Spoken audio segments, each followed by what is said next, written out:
All right, let's take a look at Maria Lugones' text, Playfulness, World Travel, and Loving Perception. Her thesis here is that there is a failure of love among women due to a failure of identification. Arrogant perception should be undermined to prevent harm to persons, and learning to playfully world travel can help us to do this. So Lugones is trying to argue here that we have to look into our identity. Now, she's giving us an ontological argument, that is, an argument that analyzes the way in which we exist in the world, what it is to be in the world, and how we identify ourselves, our characteristics, our personalities, as well as how we relate to and identify or fail to identify with others.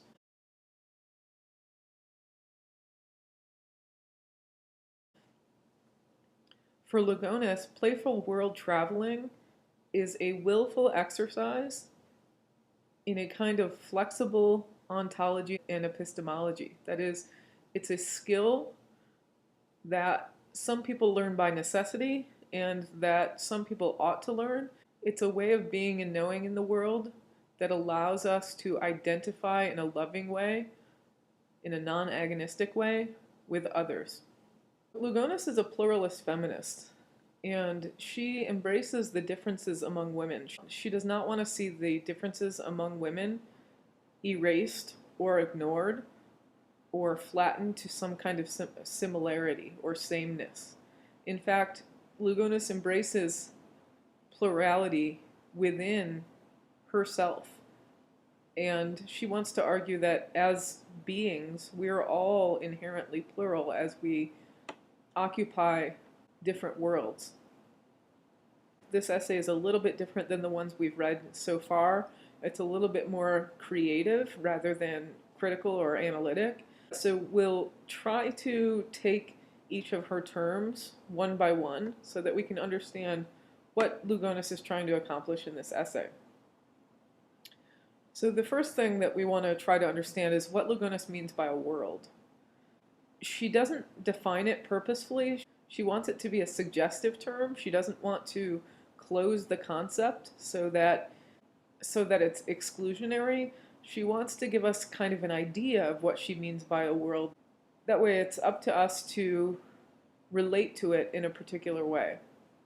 So the concept of a world for Lugones is a kind of scaffolding conception. It's purposefully left open-ended and not defined.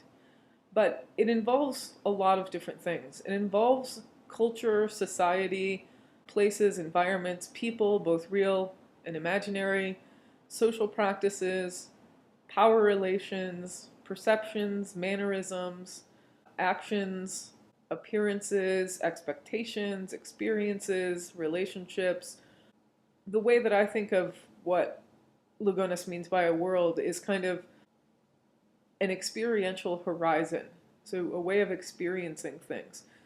For example, when you're at school, you occupy a certain kind of world, but when you're at work, for example, or when you're home for the summer or visiting old friends, you might occupy a different world. You might travel between different worlds. So being a student at Michigan State University might be a different kind of world than being, say, a son or daughter or brother or sister in your hometown. So we all have multiple worlds and we travel between them. And this notion of world helps Lugones to explain how it is that the basis of oppression is how we conceive of personal identity. So on Lugones' view, oppression is not only about groups like it is for Frye, it's about people. It's about how we relate to and identify with other people.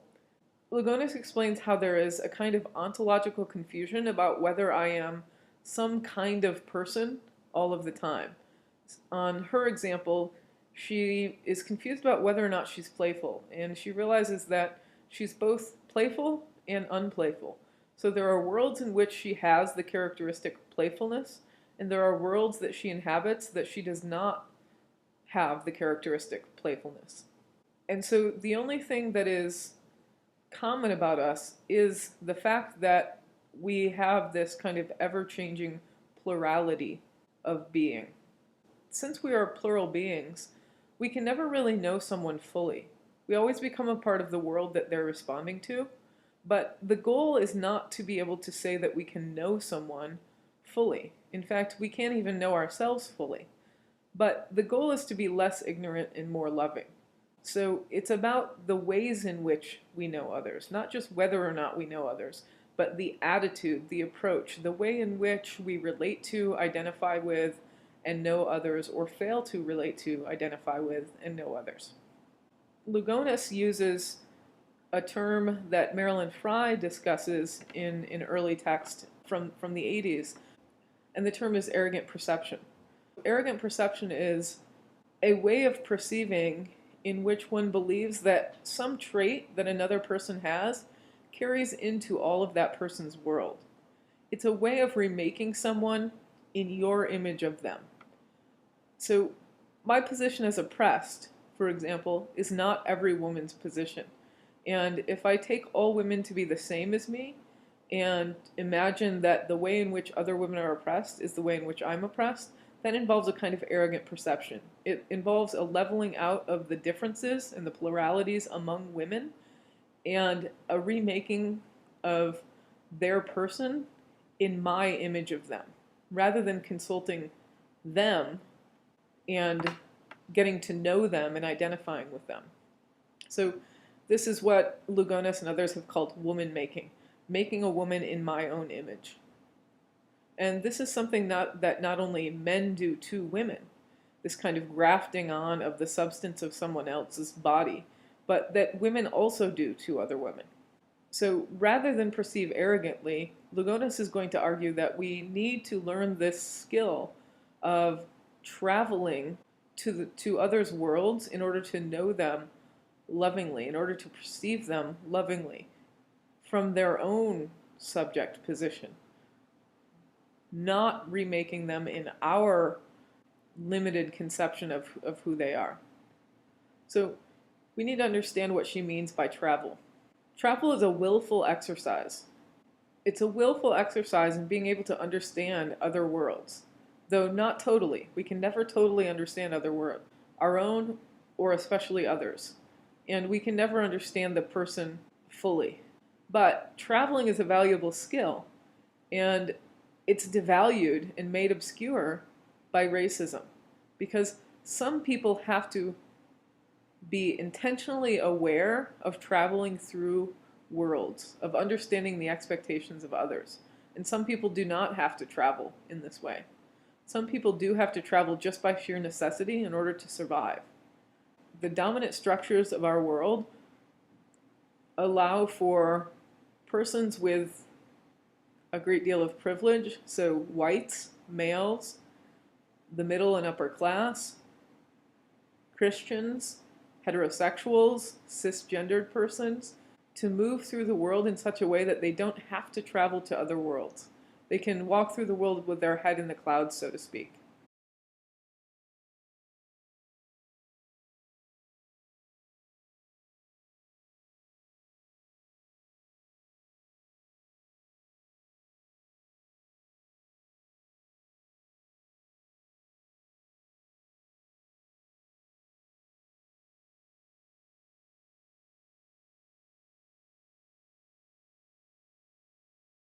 A deliberate travel move is deciding how to move in particular situations.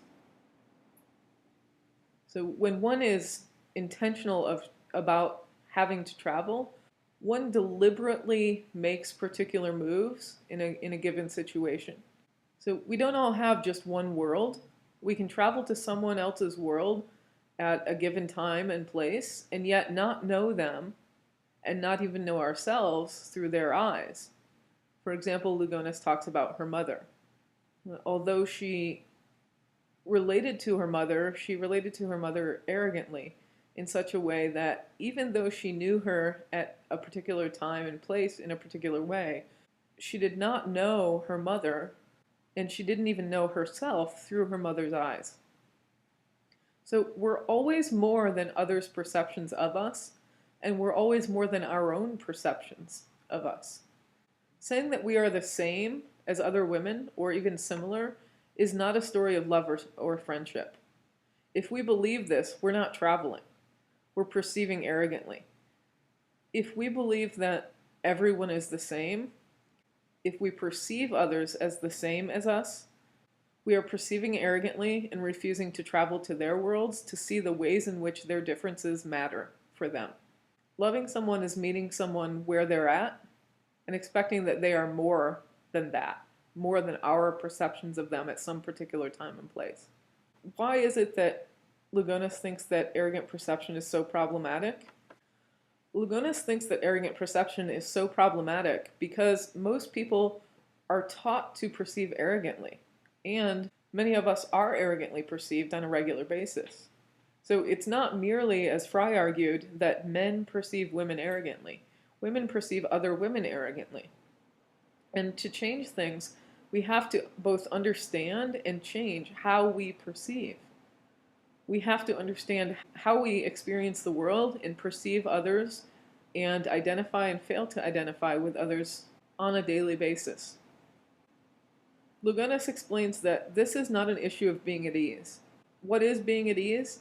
Being at ease is being normatively happy, being a fluent speaker, being bonded with other human beings, and having a kind of shared history. And so there are certain worlds in which we are at ease and certain worlds in which we're not at ease. Yet, being at ease doesn't necessarily mean that we won't be arrogantly perceived.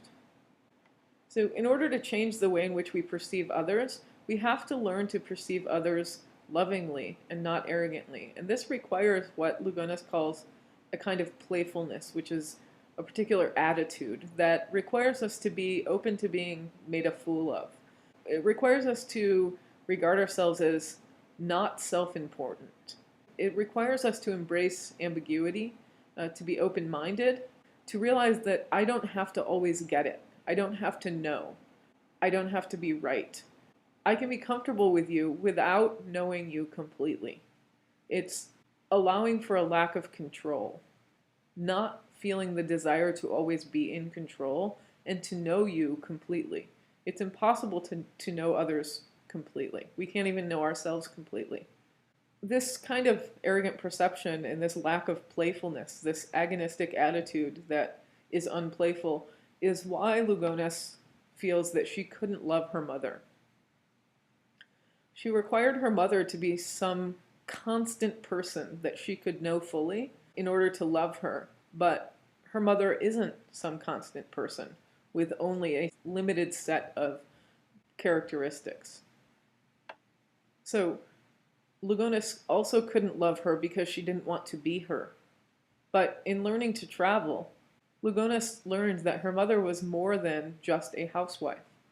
She had a creative life of her own ideas and thoughts and creative expressions.